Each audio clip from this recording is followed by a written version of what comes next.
मोक्षवासी बासुजी बापू की ये 17वीं है। 17वीं की प्रीत्यर्था। कल का जागरण हुआ और अभी थोड़ी देर सत्संग चलेगी, फिर उत्सव आरती होगी और फिर हमारे सामाजिक रीति रिवाज से जो कार्यक्रम ऐसे प्रसंग पर होता है वो होगा।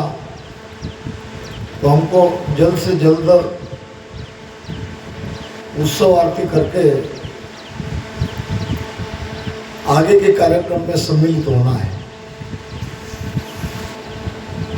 महाराज फरमाते हैं मंगल से सत्संग को प्रारंभ करेंगे।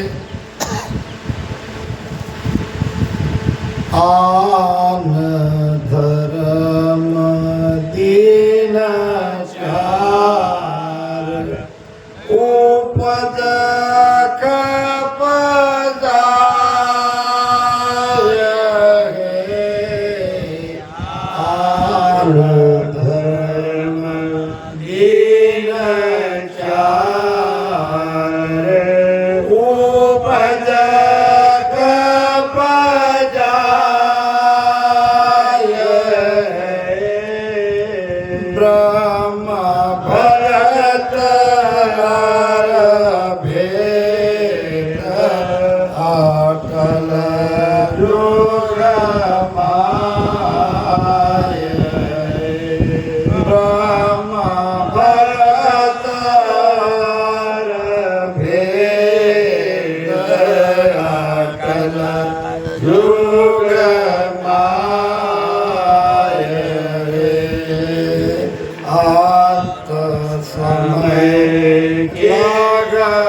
दलीपत मोहर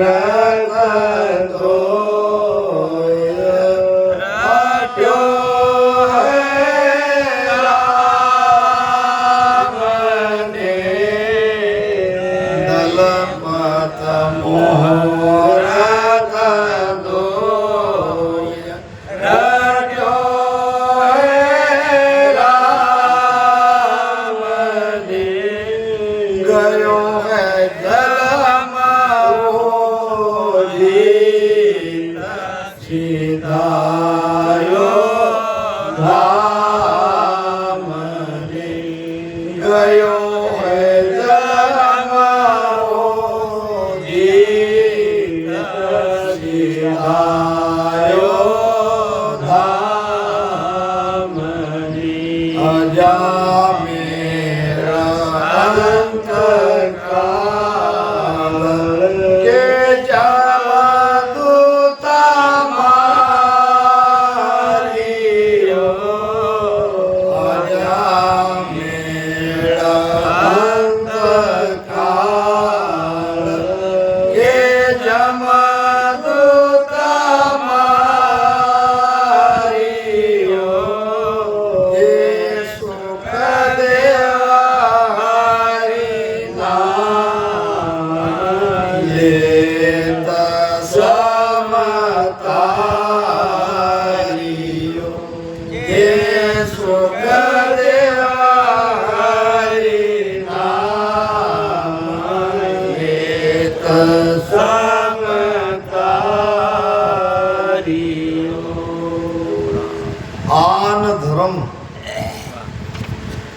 आन धर्म क्या है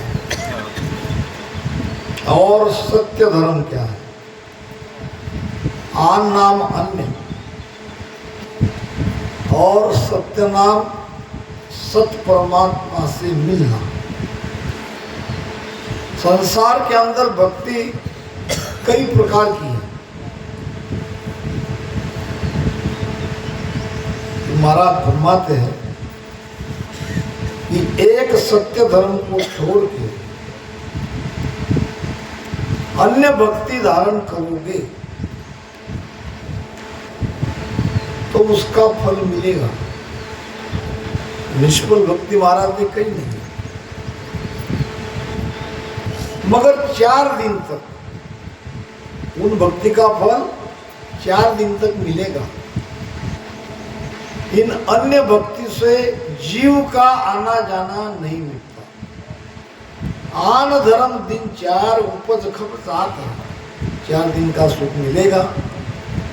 जीव बंधन से मुक्त नहीं होगा। जीव का गर्भ में आना जाना नहीं मिटेगा, क्योंकि ये अन्य भक्ति स्थिर नहीं है, ये अटल नहीं है। ये 3 लोक की माया की भक्ति है। ब्रह्म भगत और भेद। जो कोई ब्रह्म भक्ति को भेद से करेगा, ये भेद से की गई भक्ति अटल है, स्थिर है, सत्य है, और इस भक्ति से जीव बंधन से मुक्त हो जाता है, उसका आना जाना मिट जाता है। मंगल के अंदर समस्त संसार को, जगत को महाराज जी उपदेश दे रहे हैं। इस मंगल में जो कथाएं अभी आएगी आगे, जो उल्लेख इस मंगल में महाराज ने किया है, इन्होंने आन भक्ति नहीं करी, इन्होंने राम राम लिया। ये मोक्ष पे तो नहीं गए। अगर भेष से इस राम राम को लेते, सदगुरु के शरण में जाते तो मोक्ष होता। फिर भी ये राम राम कितना ताकतवर है, कितना पावरफुल है। समय असमय में परिस्थिति विष इनके जीवन में ऐसी घटना घटित हुई कि इनको राम राम लेना पड़ा, और राम राम लेने से इनकी गति हो गई। कम से कम जो नरक में जाते वो नरक में नहीं गए। तो भेद को समझो। राम राम जीवन में, भक्ति करने वाले के जीवन में 2 तरह से लाभकारी है। एक तो इस राम नाम को सदगुरु के शरण में जाके भेद से कोई रटन करेगा, बंधन से मुक्त हो जाएगा, आवागमन मिट जाएगा। दूसरा, इस राम राम को सहज शासक कोई लेता है तो ये भी गुण करता है, उनका रास्ता बदल जाता है, उनकी गति हो जाती है। एक से एक बढ़िया प्रमाण महाराज ने ये मंगल में दिया है जीव को समझाने के लिए। तो कम से कम सांसों सांस में आसन लगा के आप राम राम भजन नहीं कर सकते तो कोई बात नहीं, कम से कम राम राम तो करो। हाथ काम मुख राम है, हृदय साची प्रीत, जन दरिया ग्रही भेष में यही उत्तम है, जन दरिया संसार में यही उत्तम रीत। काम तो करना है और जीभ से भगवान का नाम लेते रहना है, यही जीवन का सार है। अंत समय लग जोए भगत में आवसी, मनुष्य का अंत समय कब आएगा, कहाँ हमारी मृत्यु होगी ये पता नहीं, मगर होगी ये निश्चित है, होगी ये निश्चित है। आज तक नहीं से कोई बचा और न बचेगा।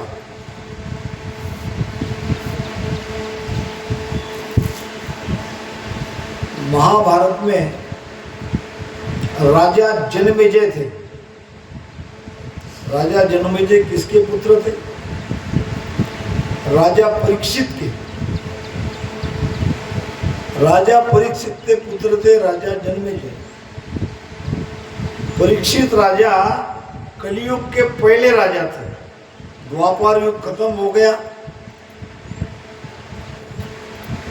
पांडवों का नाश हो गया, कौरवों का नाश हो गया, पांडव चले गए स्वर्ग में, 4 तो हिमालय में गल गए द्रौपदी सहित, अकेले युधिष्ठिर गए स्वर्ग में अपने कुत्ते के साथ।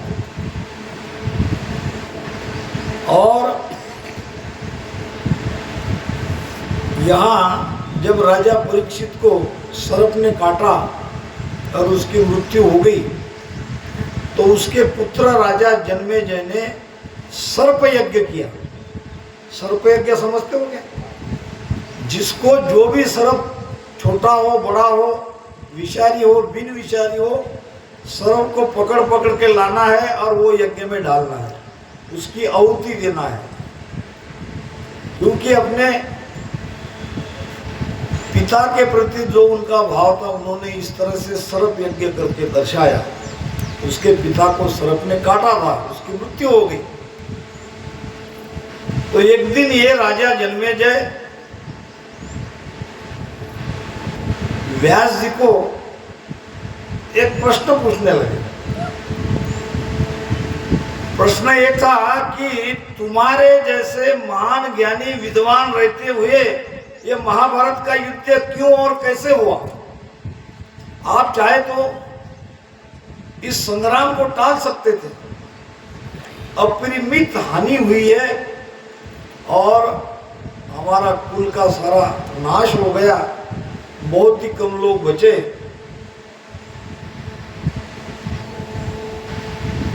तो व्यास जी ने कहा, बेटा होनी को कौन टाल सकता है? अभी हमारे बापू के परिवार में लगभग 11-12 महीने नहीं हुए 3 लोग चले गए हमको छोड़ के। माता जी भी चली गई और उससे भी साहेबराव का जाना हमें बड़ा सदमा देके गया। जब जब यहाँ जनूना आते हैं, साहेबराव का अपने पिता से इतना प्रेम था, ये ध्यान में तो बहुत ऊंची स्थिति पा चुके थे मगर दोनों कान से सुन नहीं सकते थे, फिर भी सत्संग में आके सबके सामने बैठते थे। केवल चेहरे के भाव से वो ज्ञान सुनते थे। और जहां कहीं सत्संग होती, साहेबराव अपने गाड़ी पे अपने पिताजी को बिठा के लाते। दोनों का बड़ा प्रेम था। समय समय की बात है, आज वो नहीं है, कल हम नहीं रहेंगे।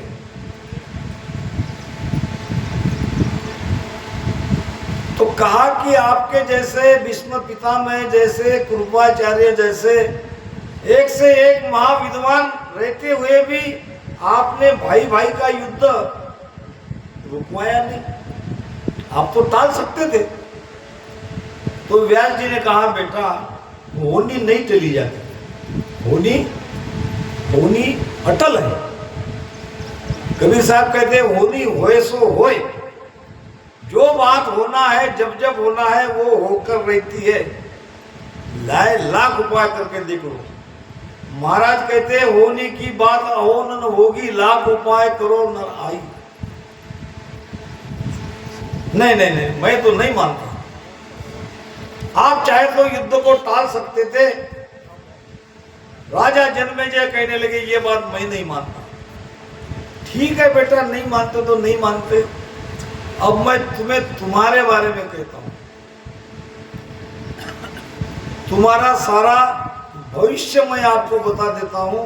अगर आप उसे रोक सकना चाहते तो रोक लो, जबकि आप रोक नहीं सकोगे। ऐसी क्या बात है, मेरे भविष्य के बारे में अगर बताओगे और रोकने को कहोगे तो मैं नहीं रोकूंगा। नहीं रोक सकते बेटा, किसी के बस में नहीं है रोकना। बताओ क्या है। आज से कुछ दिन बाद एक व्यक्ति घोड़ा लेके आएगा, बहुत सुंदर उम्दा घोड़ा, और आपको वो बेचेगा। आप खरीदना नहीं। क्या कहा? घोड़े को आप खरीदना नहीं, वो बेचने के लिए आएगा। घोड़े को खरीदोगे तो आपकी बहुत अपरिमित हानि होगी, मगर आप घोड़ा लिए बगैर रहोगे नहीं। क्या कहा? ये मैं आपको भविष्य के बारे में बता रहा हूं। वो घोड़ा खरीदने से दुख का पहाड़ आपके ऊपर टूटने वाला है। आपको नहीं खरीदना है, आप खरीदे बगैर नहीं रहोगे। और भी बताता हूं, अगर खरीद लिया तो खरीद लिया, उस पर बैठना नहीं, उस पर सवारी करना नहीं। दुख से छुटकारा पा सकते हो, मगर आप घोड़े पे बैठे बिगर नहीं रहोगे। जन्मेजय कहने लगे ऐसा कैसे हो सकता है, जब आप कह रहे हो घोड़ा खरीदना ही नहीं तो मैं नहीं खरीदूंगा। नहीं बेटा, आप नहीं रोक सकते, होने को नहीं रोक सकते। ठीक है, आप कह रहे हो बैठना नहीं तो खरीद लूंगा, मगर बैठूंगा नहीं। बैठे बिगर नहीं रहोगे, मैं पूर्व सूचना देके जा रहा हूं। अच्छा, बैठ गए तो बैठ गए, दक्षिण दिशा में उसे नहीं ले जाना। आप दक्षिण दिशा में ले जाओगे। देखो मनुष्य के साथ होनी कैसा खेल करती है। ले जाओगे तो हाँ, काला घोड़ा था। ले जाओगे तो ले जाओगे, जंगल में रथ पे एक सुंदरी बैठेगी और वो सुंदरी आपको मदद मांगेगी। सुंदरी को मदद नहीं करना।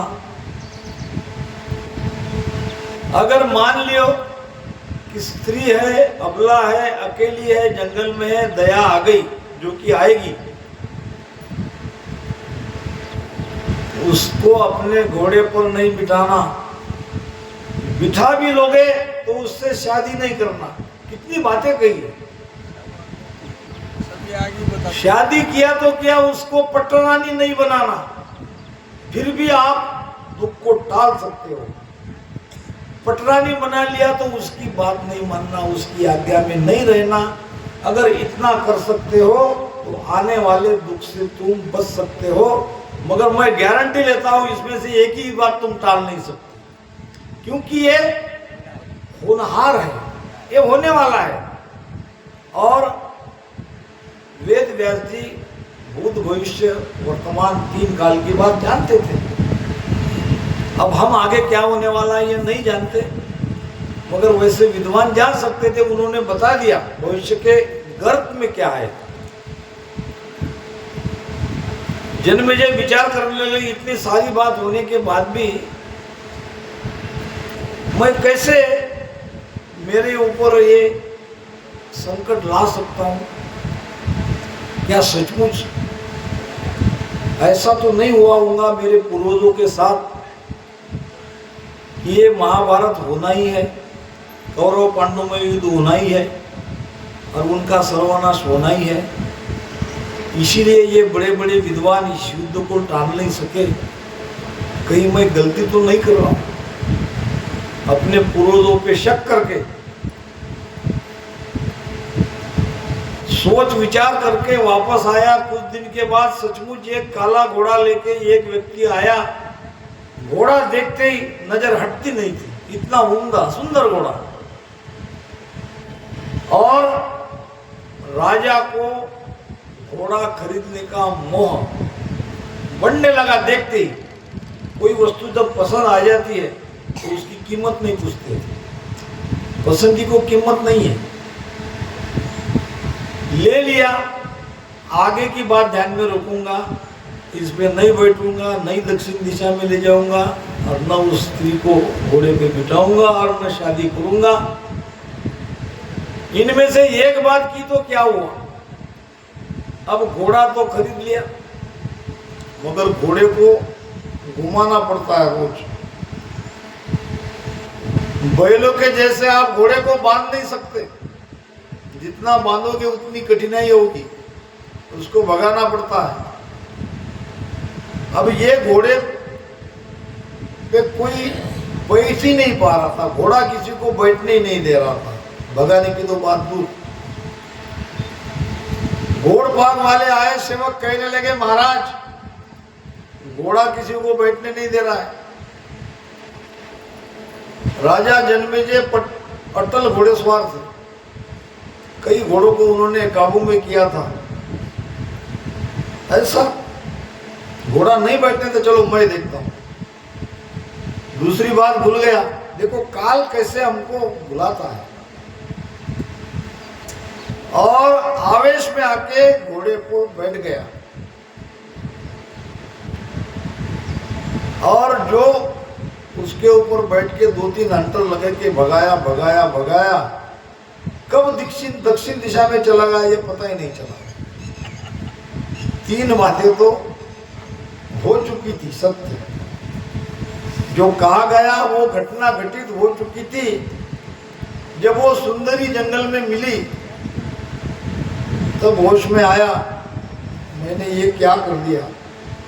घोड़े पे भी बैठ गया, खरीद भी लिया और दक्षिण दिशा में भी चला गया। अब सामने ये सुंदर स्त्री है, चलो आगे की बात टाल देते हैं। घने जंगल में निर्जन स्थान पे एक सुंदर स्त्री का दिखना और उसकी याचना करना,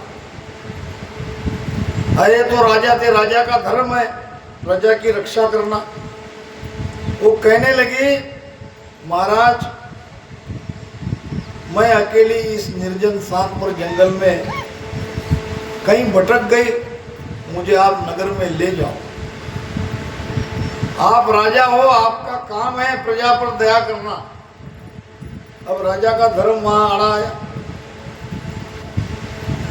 बिठा लिया। बिठाते ही वो स्त्री ने राजा से आग्रह किया, मैं तुम्हारी सेवा करना चाहती हूँ, तुम्हारी दासी बन के रहना चाहती हूँ, मुझसे शादी करो। मेरा कोई नहीं आगे पीछे, कहीं कोने में पड़ी रहूंगी। सुंदर स्त्री के तरफ से शादी का प्रस्ताव आना, राजा मना नहीं कर सका, शादी कर ली। चलो इसको रानी नहीं बनाएंगे, पटरानी नहीं बनाएंगे, इसकी बात नहीं मानेंगे, फिर भी आने वाले काल को, आने वाले दुख को, समय को टाल सकते हैं। रानी बहुत होशियार निकली, राजा के हर काम में सलाह देने लगी। जब जब राजा ने उस पटरानी की बात मानी, राजा का नुकसान नहीं हुआ। धीरे धीरे धीरे हर क्षेत्र में उस पटरानी की चलने लगी, किसको क्या आदेश देना है, किसको कहाँ भेजना है, किससे क्या काम करवाना है। राजा को बड़ा आनंद आया ये तो एक मेरी रानी नहीं है, मेरी तो सहायता करने वाली है, इसको तो भगवान ने मेरे लिए भेजा है। जब जब मैंने इसकी बात मानी सब कुछ ठीक ठाक हुआ। दिन निकलते देर नहीं लगती, अब वो समय भी आ गया जब वो घटना घटित होने वाली थी। एक दिन उसने कहा, महाराज हमारी शादी अचानक हो गई, न किसी को दावत दिया, न किसी को भोजन पे पिलाया, तो मेरी इच्छा है कि ब्राह्मण भोज किया जाए। उस जमाने में ब्राह्मण भोज को बड़ा महत्व था। काल ऐसा ही आता है, चोर पांव दबे पांव पता नहीं चलता कैसे हमारे अंदर प्रवेश करता है। महाराज ने तो कहा है, काल ज्ञान को कतरा, काल गुरु ही हो। काल ज्ञान में बैठ के ज्ञान के द्वारा हमारे अंदर प्रवेश करता है। काल गुरु का रूप लेता है, काल कुछ भी करता है। सुग्राम काल बहुत हिकमती, बहुत हिकमती है। अब भला राजा कैसे उसकी बात टाल सकता है? राजा ने कहा, करो, अभी हो जाएगा आपके मन की बात। हजारों भोजन आ गए जिमने के लिए। ऊपर के कमरे में राजा और ये पटरानी दोनों बैठी थी। ब्राह्मण लोग, थाली लगाई गई भोजन की, अब भोजन करने ही वाले थे। वहां से पटरानी ने कहा राजा को, ये जो यहाँ पे बैठे हैं ब्राह्मण, ये मेरी तरफ गंदी गंदी नजर से देख रहे हैं। राजा ने कहा, कौन सा? ये जो जवान लड़के हैं, इनकी नजर मुझे ठीक नहीं लग रही है, ये मेरे तरफ इशारे कर रहे हैं। अब महारानी पटरानी के तरफ उनके दरबार में आके कोई गंदे गंदी इशारे करे, कोई कैसे सहेगा? राजा के अंदर का क्षत्रिय जागा हो गया। तलवार तो साथ में रहती है क्षत्रिय की। जैसे रानी ने इशारा किया, वैसे राजा उठ के वो 2-4 ब्राह्मणों का सिर शरीर से अलग कर दिया। राजा को, ब्राह्मणों को देख के सिपाही कुछ समझ नहीं पाया। राजा के सिपाही को लगा कि ये जो भोजन करने में जो ब्राह्मण आए हैं, इनको मारना है, क्योंकि राजा स्वयं मार रहे हैं।